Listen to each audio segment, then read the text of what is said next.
انس بن مالک رضی اللہ تعالیٰ عنہ کہتے ہیں 10 سال حضور کی بارگاہ میں رہا، 10 سال، اور 10 سال میں نے حضور کے گھر میں نوکری کی.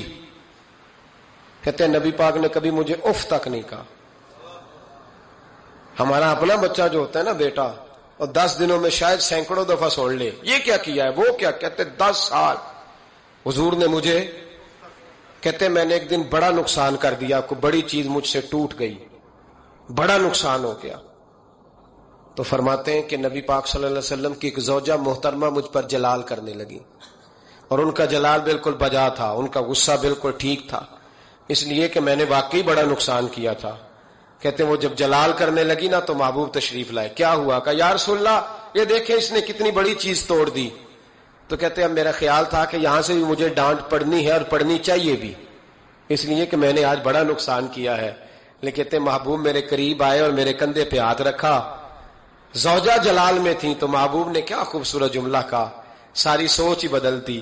فرمانے لگے اس کو نہ ڈانٹ، اس چیز کا ٹوٹنا میرے رب کی رضا تھی تو چیز ٹوٹ گئی ہے، یہ میرے رب کی رضا تھی تو یہ چیز اب یہ غریب ہے اس کا دل نہ توڑ، وہ ٹوٹ گیا، وہ جو ہونا تھا سو ہو گیا، اب چھوڑ، یہ میرے اللہ کی اس چیز کا اتنی دیر رہنا ہی ہمارے حق میں بہتر تھا، تو ٹوٹ گئی تو ختم. کہتے بڑا جلال تھا محبوب کی زوجہ کو. لیکن انہوں نے جب بات سنی تو پھر مصطفیٰ کریم کا گھرانہ، پھر حضور کی ازواج پاک، مومنوں کی مائیں، کہتے ہیں اسی وقت وہ بیٹھیں اور انہوں نے میری طرف بڑی شفقت کی نظروں سے دیکھا اور ان کے غصے کو میں نے پیار میں بدلتے دیکھا.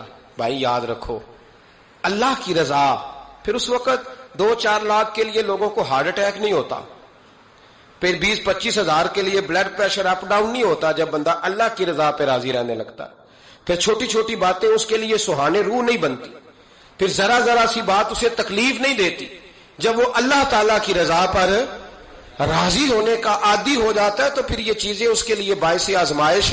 حضرت نوح علیہ السلام کا بیٹا کافر ہو گیا، پر کسی جگہ انہوں نے شکوہ نہیں کیا کہ مالک یہ کافر کیوں ہوا. اللہ کے قبضے میں ہے نا دل، پھیر سکتا ہے نا، مقلب القلوب ہے. لیکن حضرت نوح نے دعا اللہ کی رضا پر راضی رہے، اپنا مزاج بدلے، تاکہ معاشرے میں یہ جو گھٹن ہے، یہ جو ٹینشن ہے، یہ جو جھگڑا ہے، یہ جو چھینا چھانی ہے، یہ جو ایک دوسرے پر لوگوں کی نظریں ترچھی ہیں، یہ ختم ہو. سمجھیں کہ میرے حق میں جو بہتر تھا مالک نے وہ چیز مجھے عطا کر دی.